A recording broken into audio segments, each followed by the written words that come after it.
एक नए घर की बेटी विवाह करके विश्वास करके आपकी देहली में अपने घर को छोड़ करके आ जाती है, तो आपको भी उस पर विश्वास करना चाहिए। और ऐसे अत्रि जी महाराज ने देखा कि 3 पुत्र झूल रहे हैं, बड़े आनंद विह्वल हो गए। पत्नी को हृदय से लगाया, पुत्रों को स्नेह किया। इधर तीनों देवियों की हालत खस्ता, लक्ष्मी जी परेशान, पार्वती जी परेशान, सरस्वती जी परेशान। 1 महीना हो गया लेकिन पतियों का कोई अता पता नहीं। कहें कि हे भगवान, ये मेरे पति गए कहां? तब उन्होंने महर्षि नारद जी को याद किया। उन्होंने कहा यही झगड़ा लगाता है, आज नारद मिल जाए स्मशानी त्रोट्याम में, हम इनकी मूंछों को उखाड़ लूं। अब नारद जी महाराज नारायण नारायण करते हुए प्रकट हुए। तो देवियों ने कहा महर्षि नारद जी, आप तो बहुत महान संत हो, जरा पास में आओ। कहा हे देवियों, मैं ब्रह्मचारी साधु, जरा माताओं से दूर से ही बात करता हूं। तब तीनों देवियों ने रोते हुए कहा कि नारद जी, कम से कम मेरे पतियों का कोई पता नहीं, 1 महीने से गए हुए, आज तक उनका शुभागमन नहीं हो, कम से कम ये तो बता दो कहाँ है। का चिंता मत करो, जब वो चलने फिरने लायक हो जाएंगे तो अपने आप आ जाएंगे। बोले तो क्या हो गया, हमारे पति को एक्सीडेंट हो गया कि चल फिर नहीं पा रहे हैं, क्या हुआ? कहा तुमने परीक्षा लेने के लिए भेजा था ना? बोले हाँ। कहा हो गई परीक्षा? बोले हुआ क्या, ये तो बताओ। कहा कि महाराज माता अनसुईया ने उनको 6-6 महीने के बालक बना करके झूलों में झुला दिया। अब तीनों देवियां रोने लगी कि अब हम कहाँ जाएं, पति के बिना हमारा आश्रय नहीं, कुछ कृपा करो। कहा अब कृपा का क्या, बस एक ही रास्ता है कि अब जाकर के तुम बड़ा उनके सामने बड़ी बन रही थी ना, इसलिए आप खुद जाकर के उन देवी से भिक्षा मांगो तो ही तुम्हें पति मिल सकते हैं, और पति अब मिल नहीं सकते। अच्छा, एक बात को ध्यान रखना, सरस्वती, लक्ष्मी जी और पार्वती जी, ये तीनों सनातन धर्म की सबसे महान देवियां हैं, इसलिए इनको गलत मत समझना आप। इन तीनों देवियों ने चिंतन किया कि यदि धरती पर इतनी पतिव्रता नारी है तो ऐसी कोई हम सबको मिलकर लीला करनी चाहिए ताकि उस नारी को दुनिया में लोग जान जाए। अगर ये घटना नहीं करती माताएं तो दुनिया के हम और आप जान ही नहीं पाते कि अनसुईया जी कौन है। इसलिए लक्ष्मी जी ने सोचा, सरस्वती जी ने सोचा, पार्वती जी ने सोचा कि ऐसे कुछ लीला करो जिससे अनसुईया के चरित्र को माताएं जाने और उनके चरित्र पर चलने की इच्छा करें। अगर तुम अपने पति की सेवा कर लो तो तीनों देवता तुम्हारे दरवाजे पर आकर के खड़े हो जाएंगे। यही पतिव्रत धर्म की शिक्षा है। अब तीनों देवियां आ गई। अब चित्रकूट की पावन धरती पर लक्ष्मी, सरस्वती, पार्वती जी तीनों उतर आई। एक पेड़ के नीचे, अनसुईया आश्रम से थोड़े दूर पर पेड़ के नीचे बैठी हुई सोच रही हैं कि अब कैसे जाएं अनसुईया जी के सामने, किस मुख को लेकर के जाएं और क्या कहें उनसे। वहीं पर थोड़ी दूर पर नारद जी फिर प्रकट हो गए। नारायण नारायण। देवियों ने कहा कि महाराज हम रो रहे हैं और आप हंस रहे हो। तो बोले देवियों क्षमा करना, हंसने जैसी स्थिति ही है। बोले हंसने जैसी स्थिति क्या है? कहा हमने आज तक ये सुना है कि कभी कभी वर बड़ा होता है और दुल्हन छोटी होती है, लेकिन आज तो अद्भुत देख रहे हैं कि वर 6-6 महीने के झूले में झूल रहे हैं और पत्नियां ये धड़ंगी सामने बैठी हुई है 3। बोले नारद जी तुम्हारी लीला से ही हमारी हंसी उड़ी है, अब आप हमारी हंसी मत उड़ाओ, हमें कोई रास्ता दो। नारद जी 24 अवतारों में हैं भगवान के अवतार। तो उन्होंने कहा कि देवी अब वो आश्रम है सामने, अब जाके आप भीख मांगो उनसे। तो तीनों देवियां चल दी। अब स्वर्ग का कल्चर और हमारी भारतीय संस्कृति का, धरती का कल्चर अलग अलग है। देवताओं का कल्चर, अपना कल्चर अलग अलग है। देवताओं में आपने देखा कि कोई देवी घूंघट काटती हो, तो देवता में कोई घूंघट काढ़ता नहीं, पर धरती पर तो घूंघट काढ़ते हैं। तो नरजिन का सुनो सुनो, ये तुम्हारा स्वर्ग नहीं है, छम छम कर दी चल दी। बोले तब? बोले वो भारतीय नारी हैं, ऐसे मुँह उघारे देखा तो ऐसी फिर फटकारेंगी आपको कि आपका होश आ जाएगा। बोले तब क्या करें? बोले घूंघट काढ़ो। तब तीनों देवियों ने फिर घूंघट काढ़ा और घूंघट काढ़ करके अनुसुईया जी के आश्रम पर पहुंची। अब भगवान ब्रह्मा विष्णु महेश आए थे तो उन्होंने दरवाजा खटखटाया था। भगवती विक्षण ये कुछ बोल ही नहीं रही, बस खड़ी हैं दरवाजे पर माताएं कुछ ना बोले तो भी आवाज आ जाती है। कैसे? उनके हाथों के कंगन से, उनकी पायों की पायल से।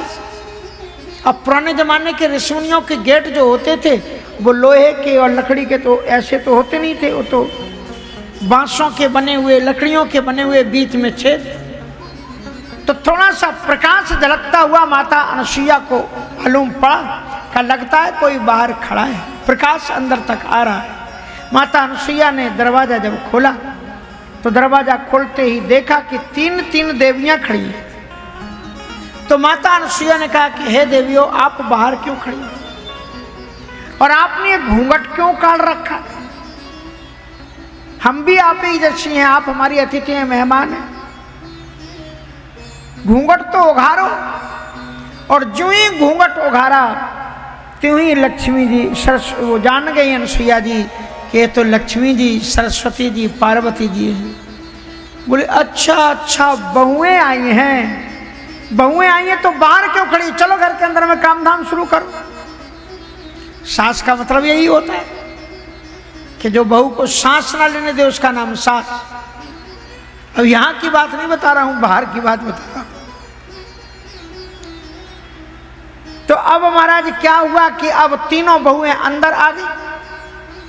किसी से कहा जाओ तुम दूध गर्म करो, किसी से कहा कि अभी बच्चों का आवटन करना है, जाकर के तेल गर्म करो, किसी से कहा इनको जरा झुलाओ। अब एक रोए तो माताएं कहें अब कैसे इनको उठा ले गोद में, ये रो रहे हैं।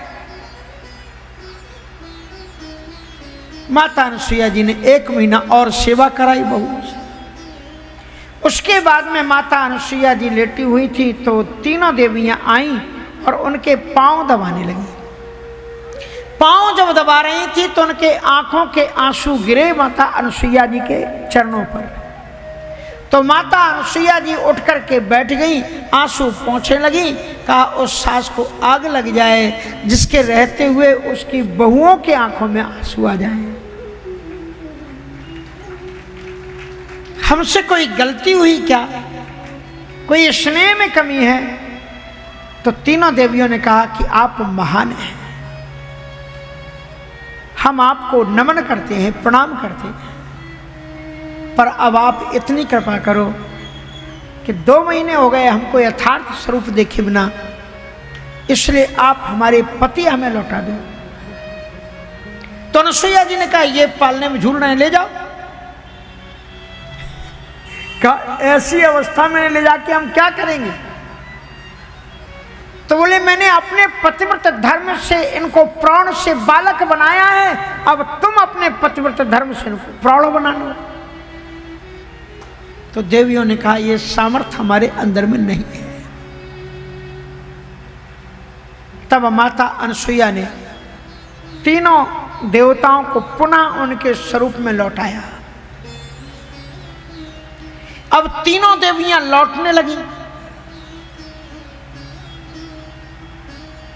और जब लौटने लगी तो ऐसी थोड़ी, उन्होंने सबके लिए मीठे पुआ और पूड़ी सब बना के 3 कढ़ाई क्या करते हैं टोकनी बना के रखी।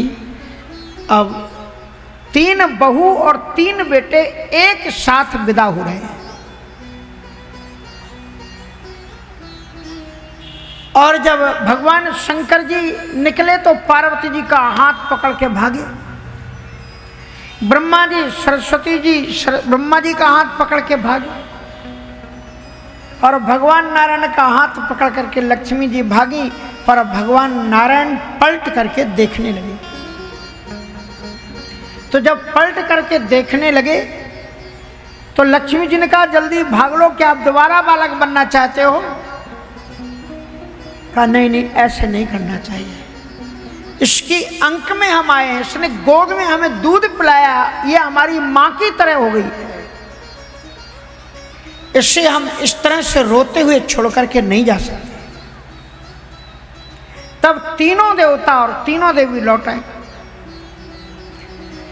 और जब लौट आई तो अनसुईया जी से पूछा कि माता आप दुखी क्यों हैं, आपके आंखों से आंसू क्यों गिर रहे हैं?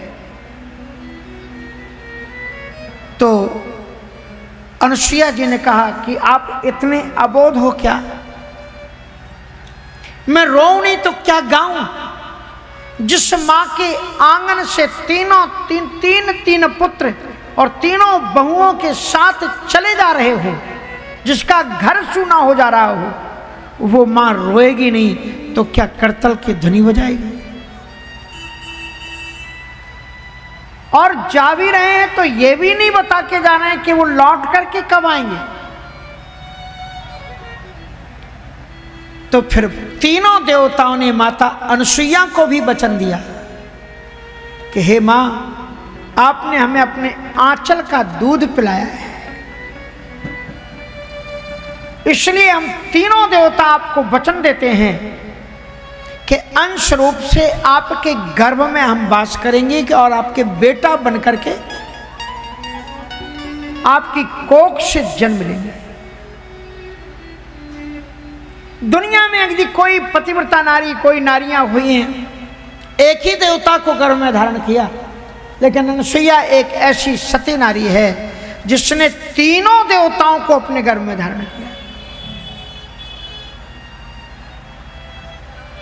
सोमो भूत ब्रह्मणोस्तु दत्ता विष्णुस्तु उच्यते। ब्रह्मा जी महाराज माता अनसुईया के पुत्र सोम ऋषि बनकर के आए। सोम नामक एक पुत्र हुए उनके, वो ब्रह्मा जी के अवतार। इन्हीं सोम को चंद्रमा ऋषि भी कहा गया है। इनकी कथा थोड़ा सा संकेत आपको किष्किंधा कांड में मिलेगा। जब संपाति धरती पर गिरे